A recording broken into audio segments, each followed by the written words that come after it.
Astaghfirullah. Wasallam bangun paling telat itu jam berapa? Nabi SAW membatasi umat ini setelah-telatnya bangun bagi seorang mukmin itu jam berapa? Siapa yang tahu? Jawabannya di azan pertama. Itu seorang mukmin setelah telatnya bangun itu dalam Islam itu di azan pertama salat subuh. Ya.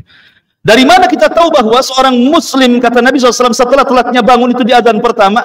Karena ada hadis yang mengatakan apabila terdengar azan pertama azan Bilal dan azan kedua azan Abdullah ibn Umi Maktum, maka liyastari qaimuhu wa yuqidu naimuhu. Hendaklah yang sholat malam istirahat, yang tidur bangun.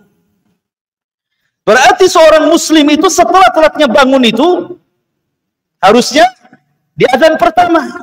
Dan jarak azan pertama ke azan kedua di azan subuh itu seperti orang membaca 50 ayat Al-Quran. Ya, sekitar 15 sampai 20 menit. Itu jarak azan pertama ke azan kedua. Itu paling telat. Tapi di zaman sekarang setelah telatnya bangun jam berapa? Subhanallah, ayam sudah bangun loh, kita belum bangun. Azan sudah tidur, kita pula melek tengah malam. Bahasanya Rasul sudah tidur, kita masih bangun. Rasul sudah bangun, kita pula tidur, gitu maksudnya ya. Maknanya begini ikhwan, antum kalau bertanya jangan menanyakan jam berapa kamu tidur, jam berapa kamu bangun, tapi pertanyaannya jam berapa kamu tidur. Karena pertanyaan yang kedua menentukan pertanyaan yang pertama. Orang kalau tidurnya cepat, pasti bangunnya cepat kan itu ya. Tapi kalau orang tidurnya lambat, pasti bangunnya lambat. Dan Nabi SAW memberikan mukjizat tidur. Bayangkan tidurnya Rasul jadi mukjizat. Rasul itu bersabda, tidak suka tidur setelah maghrib dan tidak suka bergadang setelah isya. Itu Nabi. Nabi melarang jangan tidur setelah maghrib, tapi jangan bergadang setelah isya. Artinya apa? Jangan bergadang setelah isya itu supaya apa? Supaya bisa bangun malam kan gitu ya. Makanya Urwah bin Zubair itu kan keponakan Aisyah radhiyallahu anha, karena putra daripada Zubair bin Awam, dan Zubair bin Awam menikah dengan Asma bintu Abi Bakar, dan Asma saudari Aisyah radhiyallahu anha. Zubair ini bawa kawannya ke rumah Aisyah.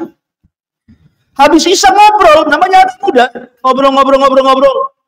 Aisyah datang dan mengatakan, "Ya Zubair, laisa hakadha ma fa'alun Nabi." Bukan seperti itu yang dilakukan Nabi. Nabi tidak pernah ngobrol ba'da isya. Nabi itu tidak pernah ngobrol ba'da isya. Kecuali ada kepentingan ya, seperti kajian ini. Kalau tidak ada kepentingan langsung tidur. Boleh diuji oleh siapapun, ikhwan. Diuji siapapun. Mau ilmu kedokteran, kesehatan, farmasi, bisa diuji. Kualitas tidur setelah isya dengan kualitas tidur selepas jam 12 malam. Bisa kita uji. Siapa yang dokter di sini? Orang yang tidur pada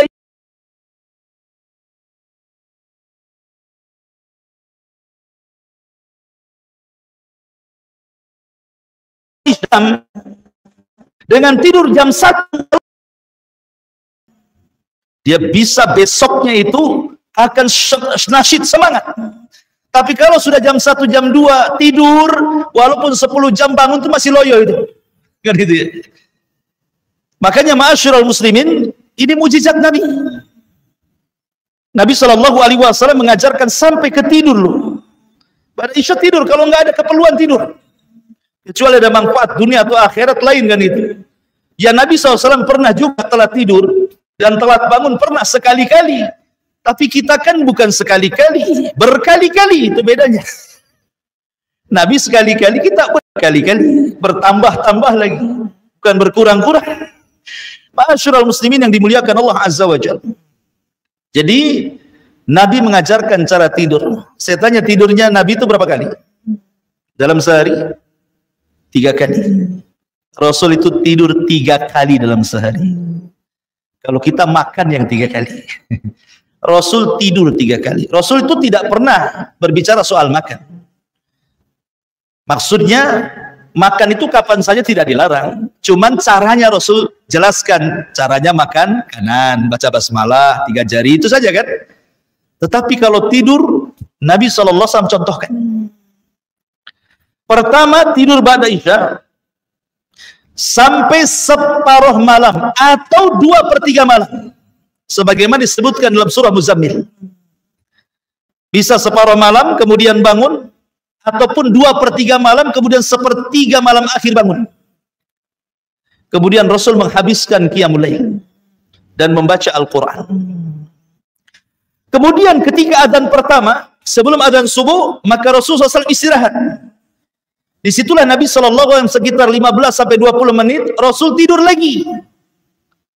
Ustadz, kalau saya ingin niru Nabi, 15 menit, 20 menit sebelum subuh saya tidur, bablas lah subuh saya, katanya. Iya, tidurnya gimana caranya? Nabi itu tidur bukan kayak antum terlentang begitu. Rasul tidur ke lambung kanan, kemudian dijadikan ininya bantal begini, miring ke lambung kanan. Karena kalau tidur miring ke lambung kanan tidak akan khusyuk tidurnya, pasti mudah terkejut, sehingga akan terbangunkan dengan suara azan.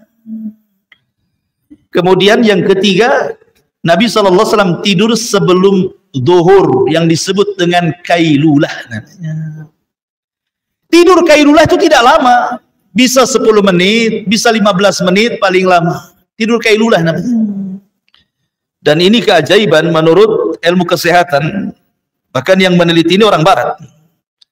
Orang yang biasa tidur kailulah sebelum subuh, sebelum zuhur, walaupun hanya 10-15 menit, maka akan disehatkan jantungnya. Tidak akan mudah stroke. Ya, ini penelitian barat. Tapi bagi kita, walaupun barat tidak meneliti, anggaplah tidak ada penelitian barat bahwa orang yang kailulah itu bisa menyehatkan jantung gitu ya. Tetap kita katakan bahwa tidur Nabi itu mukjizat. Pasti ada kesehatan di situ. Apalagi setelah diteliti barat gitu ya, makin lagi gitu ya. Terkadang barat itu hanya meneliti saja kan. Contoh umpamanya air yang dibacakan Al-Quran, diteliti Jepang, rupanya bisa jadi detox, ya, dan begitu seterusnya. Intinya bahwa kalau orang ingin lembut hatinya, maka sukalah bangun tengah malam. Minimalnya jangan telat bangun. Dan dalam Islam setelat-telatnya bangun,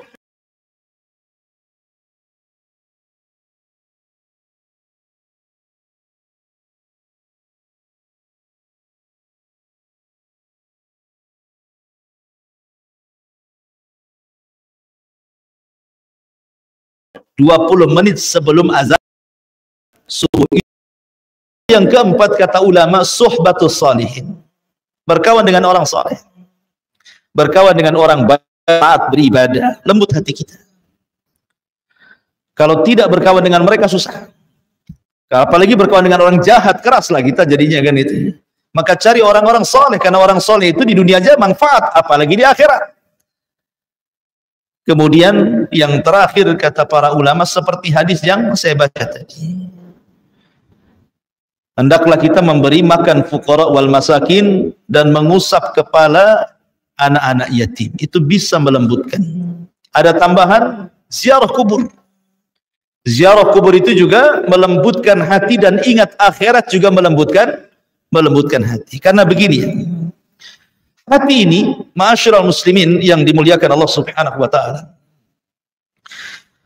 memiliki fungsi yang luar biasa. Kedudukan hati itu.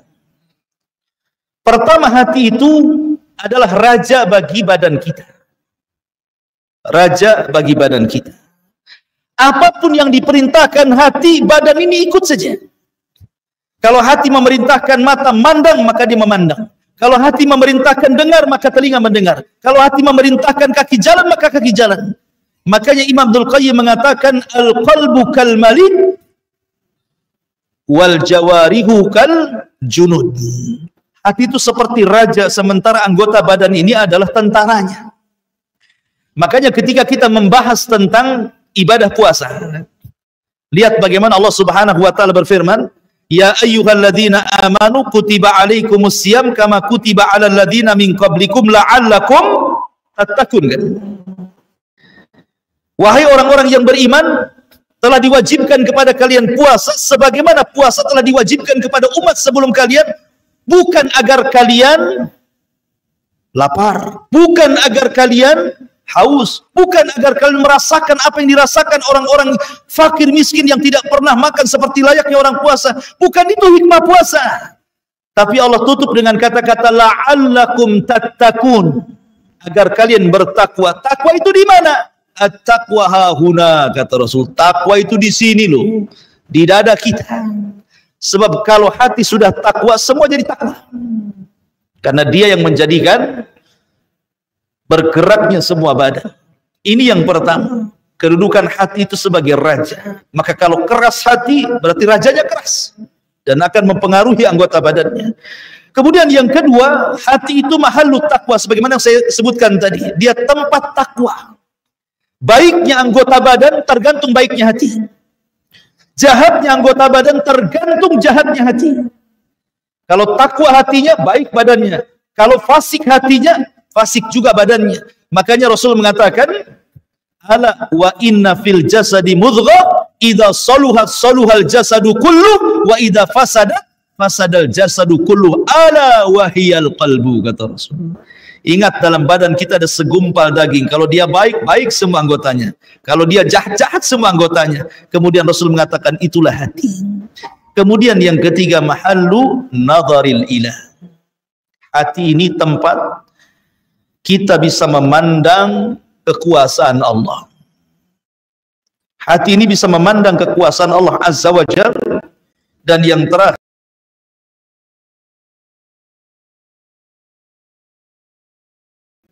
itu ditentukan dengan tingkatan hati, karena hati yang menentukan amalan badan.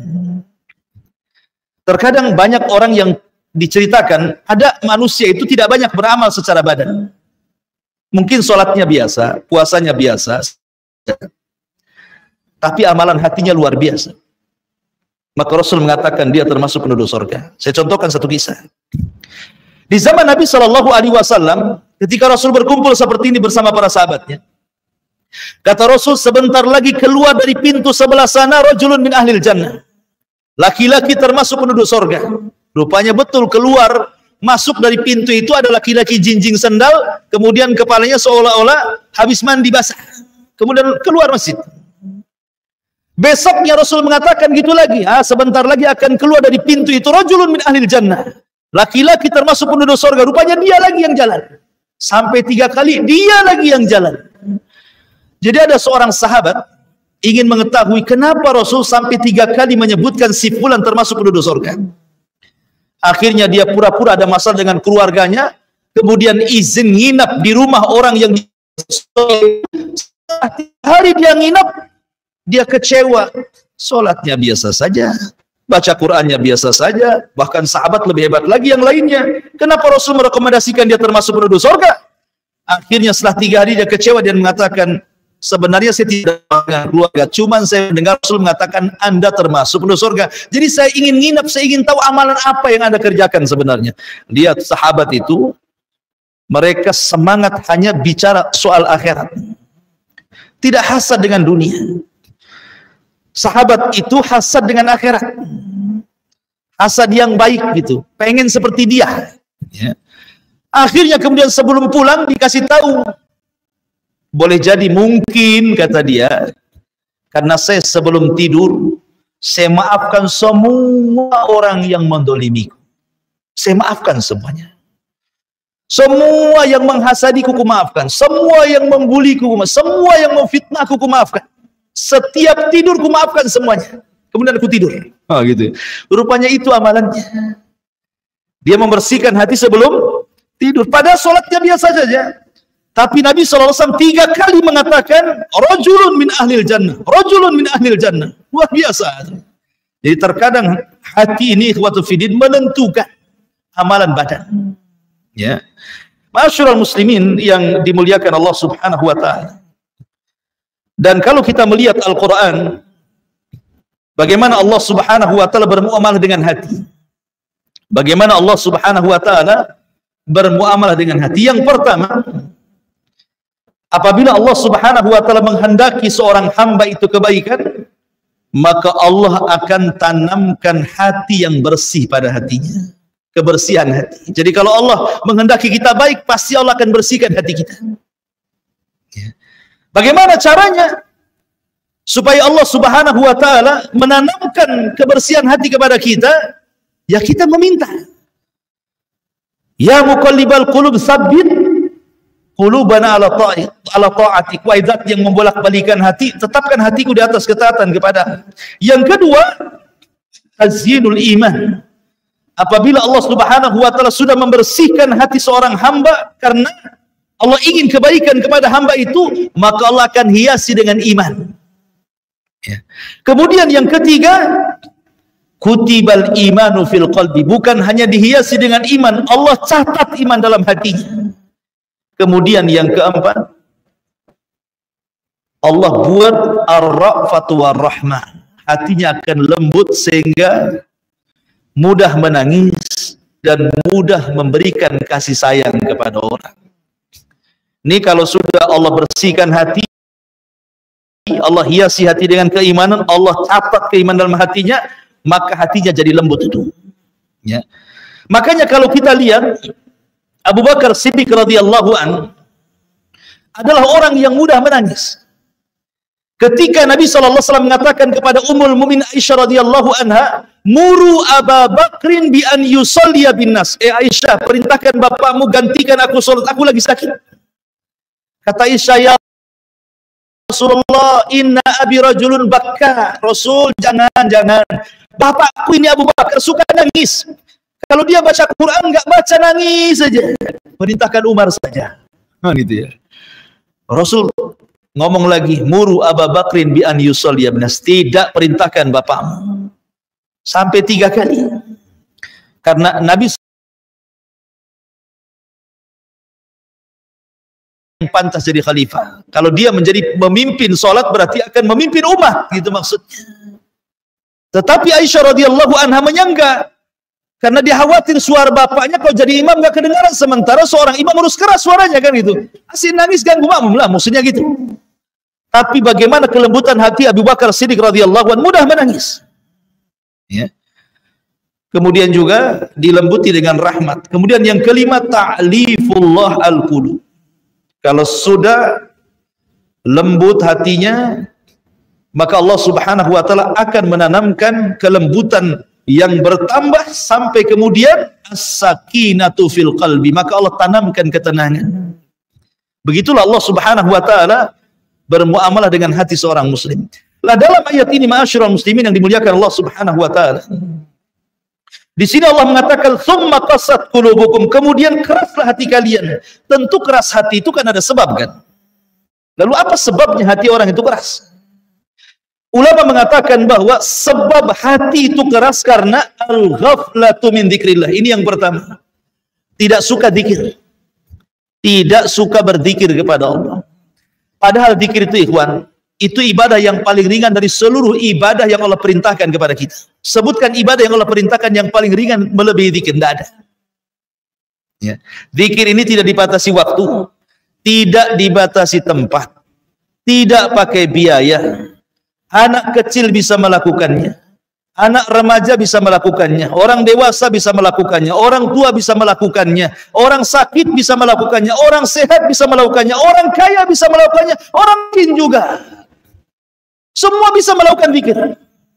Tapi sholat, tidak semua bisa melakukannya di masjid. Kadang sakit di rumah, kan itu. Kemudian puasa, terkadang tidak bisa melakukannya, apalagi haji. Tapi zikir ini semua bisa melakukannya. Anda bisa berzikir sambil berjalan, Anda bisa berzikir sambil berlari, Anda bisa berzikir sambil berdiri, sambil duduk, sambil berbaring. Masya Allah, zikir ini luar biasa. Tapi lihat keutamaannya. Nabi mengatakan apa? Rasul mengatakan, ala unabbiukum bi khairi min a'malikum. Maukah kutunjukkan kepada kalian sebaik-baik amal kalian? Wa azkakum inda malikikum, dan bisa membersihkan di hadapan Rabb kalian. Wa arfa'ukum fi darajatikum, bisa mengangkat derajat kalian. Wa khairun lakum min infaqiz zahabi wal waraq, lebih baik dibandingkan infak dengan emas dan perak. Wa khairun lakum minal jihad hatta talqau aduwakum fatadribu a'naqahum wa yadribu a'naqakum. Sampai lebih baik dibandingkan jihad, kau berjumpa dengan musuh, kau bunuh musuh atau kau dibunuh musuh. Wah, ini 5 perkara loh ya. Lebih sebaik-baik amal, bisa membersihkan jiwa, mengangkat derajat, lebih baik dibandingkan infak dari emas dan perak, akan lebih baik dibandingkan jihad. Amal apa coba ini? Bisa menandingi 5 amalan besar. Kata Nabi SAW ketika ditanya, apa itu wahai Rasul? Kata sahabat. Kata Nabi SAW, zikrullah. Berzikir kalian kepada Allah. Berzikir. Antum dari rumah ke sini kan bisa saja subhanallah walhamdulillah. Wa la ilaha illallah akbar. Allahu akbar, Allahu akbar, subhanallah, subhanallah. Tidak mesti habis sholat. Ya, dan tanpa dibatasi hitungan.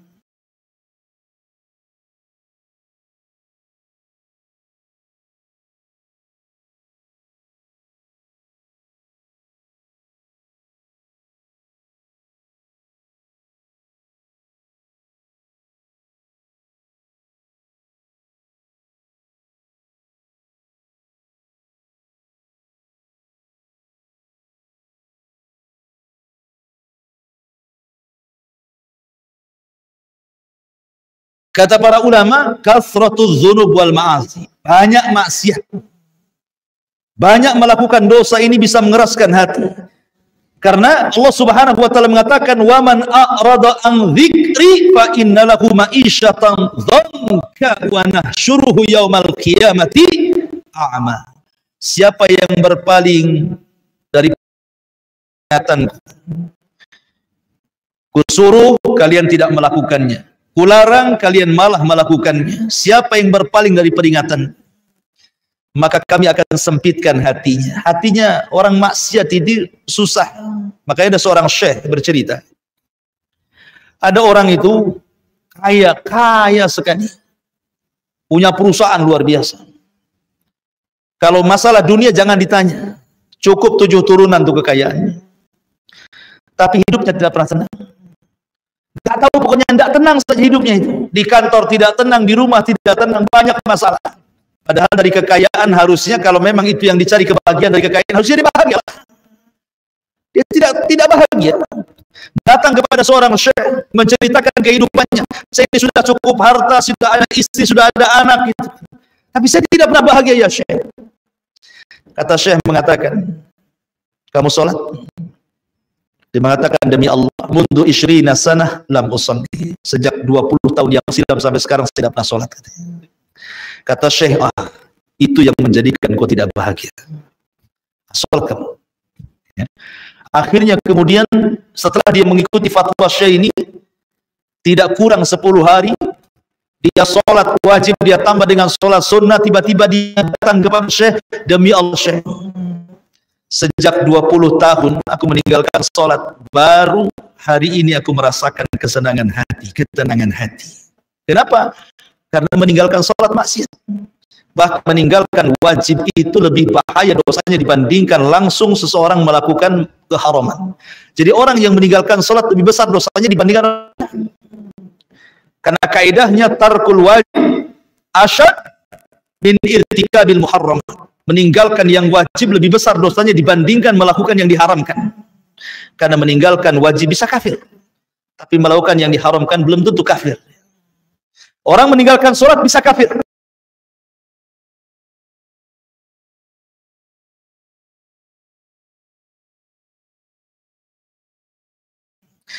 Kemudian yang ketiga, kata ulama, al-insyighalu bid-dunya. Ketika dia sibuk dengan urusan dunia. Ini keras hatinya nih. Kenapa demikian? Karena kalau orang sudah mengejar dunia itu jama'a malan wa addadah yahsabu anna malahu akhladah, kan itu. Orang kalau sudah mengejar harta nggak ada cerita puasnya, ikhwan. Karena ada dua perkara yang dikejar tidak mungkin puas, satu ilmu, satu harta. Dan tidak bisa orang itu menyeimbangkan 50% dunia, 50% akhirat. Dusta orang yang ngomong seperti itu. Kalau saya sih, saya bagi dua, Ustaz. Akhirat separuh, dunia separuh. Dusta kau. Mana bisa? Cemana caranya kau membagi dua kehidupan ini, 50% dunia, 50%. Nggak akan bisa. Sholat satu hari saja berapa kali? Dihitung dengan 24 jam. Kalau dikumpulkan hanya berapa jam saja? Dikumpulkan. Lebihnya kita tidur, lebihnya kita ngobrol, lebih mau bilang 50% akhirat dunia. Makanya pendusta orang yang ngomong seperti itu. Jangan dibenarkan. Kalau ada yang mengatakan saya 50% dunia, 50% karena orang yang terlampau cinta dunia akan mengalahkan akhirat. Orang yang terlampau cinta dengan akhirat akan mengalahkan dunia. Itu sudah matematika seperti itu. Ya.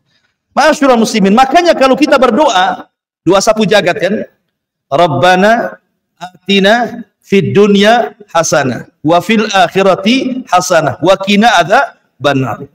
Lihat di sini 3 permintaan. Rabbana atina fid dunya hasanah, minta dunia. Ya Allah, berikan dunia yang baik. Ya kan? Kemudian wa fil akhirati hasanah, minta akhirat yang baik. Wa qina adzabannar, minta akhirat lagi, dijauhkan dari api neraka. Artinya permintaan kita tentang dunia ini hanya boleh 2/3. Hanya 1/3 saja, 2/3 itu akhirat. Ya, ini kan dibagi 3 nih.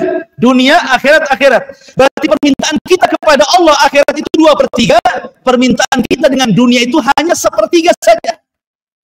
Tapi kebanyakan doa-doa kita tidak kan? Jangan cerita 1/3, 2/3. Kalau bisa semua dunia kan gitu ya. Kenapa? Karena akhirat itu tidak nampak, gaib. Orang kalau seandainya di hadapan kita, kau mau milih surga atau ini uang 1 triliun? Kira-kira antum milih mana? Nampak nih 1 triliun. Surga tak nampak, cerita Ustadz katanya. Pasti dia milih yang nampak kan? Ya, karena orang itu suka yang nampak, nggak suka yang nggak nampak masalahnya. Surga ini nggak nampak, makanya kayak cerita dongeng jadinya. Betul, saya masuk surga kan? Bagus yang jelas-jelas ini aja yang 1 triliun. Ya. Masyaallah muslimin yang dimuliakan Allah Azza wa Jalla. Jadi kalau orang sudah sibukkan dengan dunia pasti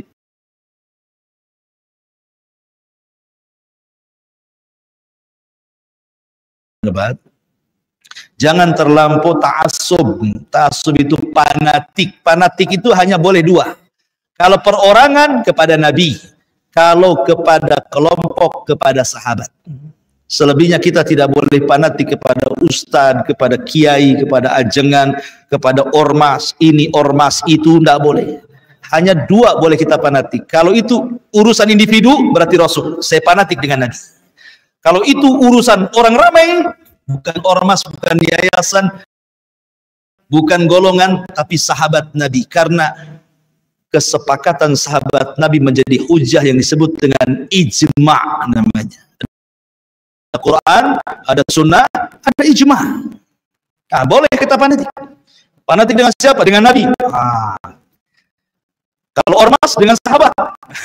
Ustaz, sahabat banyak ormas, enggak. Maksudnya maksud keramaian. Ya, karena di tangan mereka kebenaran.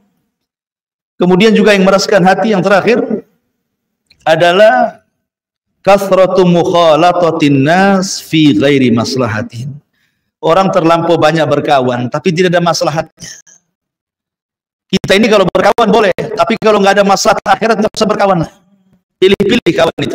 Mana yang menguntungkan akhirat, mana yang tidak, mana yang merugikan, mana yang menguntungkan, harus pandai kita. Karena agama kita itu digadaikan kepada agama kawannya. Dan itu bisa mengeraskan hati. Ini di antara sebab-sebab keras hati yang disebutkan para ulama. Lah di sini Allah Subhanahu wa taala menyebutkan tentang kerasnya hati Bani Israel. Bani Israel seperti itu. Masyaallah muslimin, saya gambarkan bagaimana keras hatinya Bani Israel sedikit sebelum saya tutup. Jadi Bani Israel ini saking kerasnya hati itu. Ketika Yusha ibn Nun, ketika Musa sudah meninggal, Harun sudah meninggal, Maka generasi baru dipimpin Yusha ibn Nun penggantinya. Ketika itu mereka masih berada di negeri Linglung, di tanah Linglung. Mereka nggak bisa keluar 40 tahun dari situ. Karena mereka tidak mau membebaskan Baitul Maqdis karena harus melawan orang-orang Kanani. Tapi sekarang generasi berbeda lagi. Ini generasi hebat, pejuang, pemberani. Generasi penuju sudah nggak ada lagi. Akhirnya mereka siap perang dipimpin Yusha ibn Nun melawan orang-orang Kananiun, merebut Ariha dan masuk ke Baitul Maqdis. Akhirnya betul-betul perang itu terjadi. Jihad terjadi. Ketika itu jihad dimulai daripada hari Jumat. Ketika matahari mau tenggelam, perang belum dimenangkan. Besoknya hari Sabtu, ingat hari Sabtu sakral bagi Bani Israel, tidak boleh ada perang. Maka Yusha ibn Nun berdoa kepada Allah agar matahari jangan ditenggelamkan dulu. Kemudian Yusha mengatakan kepada matahari, ya Syams, innaki ma'murah wa ana ma'mur. Kau diperintah Allah, aku juga diperintah Allah. Tolong jangan tenggelam dulu. Berhenti matahari itu. Tidak tenggelam. Ya. Dan ini mukjizatnya Nabi Yusha bisa menghentikan matahari, kata Nabi. Satu-satunya orang yang bisa menghentikan matahari karena izin Allah adalah Yusha ibn Nun. Yang dulunya adalah pembantu Nabi Musa alaihi salatu wassalam, menemani dia berjumpa dengan Khidir alaihi salatu wassalam. Ada yang mengatakan dia masih kerabatnya. Kemudian setelah Musa meninggal, Musa berwasiat kepada Yusha ibn Nun untuk meneruskan perjuangannya. Berhasil karena sudah menangkan. Syaratnya sebagai bentuk syukur. Kita sudah puluhan tahun menunggu kemenangan ini, kata Yusha ibn. Sekarang Allah berikan nikmat yang besar. Kita sudah 40 tahun di negeri Linglung. Makan susah, minum susah, panas, teri macam-macam. Sekarang sudah dibukakan nikmat itu di depan kita, Baitul Maqdis. Kita bisa makan apa saja, minum apa saja, macam-macam nikmat di situ. Syaratnya dua. Yusha ibn Nun meminta syarat sebagai bentuk imbalan syukur kalian. Pertama, sujud kalian sebagai bentuk syukur. Makanya dalam Islam ada namanya sujud syukur. Dari segi perbuatan, sujud. Yang kedua, jangan lupa mengatakan hittah. Hittah itu artinya hutta anna khatayana. Ya Allah, ampuni dosa-dosa. Cukup kau mengatakan seperti itu, satu saja mengatakan, ya Allah ampuni dosaku. Semua apa yang kalian lakukan dari perbuatan dosa Allah hapuskan. Kalian tuh. Cukup mengatakan hittah, ya Allah ampuni dosaku, maka semua dosanya akan diampuni. Kan enak itu kan.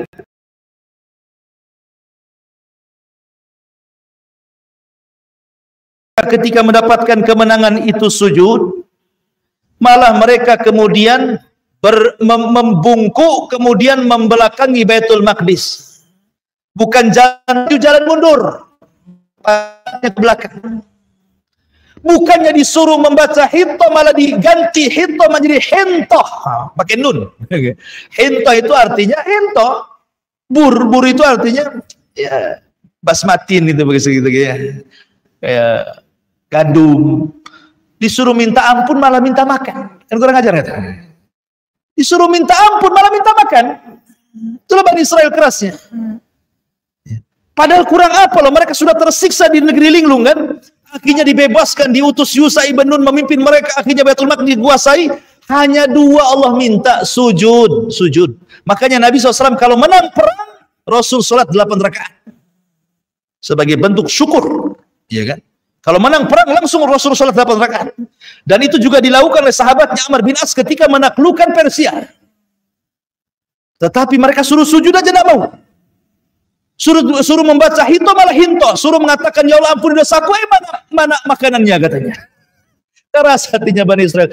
Makanya Allah mengatakan summa qasat qulubukum. Bahkan kalian ini seperti batu hatinya. Padahal batu terkadang masih lebih baik dibandingkan hati kalian. Karena dari batu masih terpancar sungai, masih terpancar air, masih bisa jatuh karena takut kepada Allah. Hati kalian tidak di tiga-tiganya. Itu gambaran daripada kekerasan Bani Israel. Wallahu alam. Ini yang bisa sampaikan. Taib sebelum saya tutup, silakan kalau ada yang mau bertanya.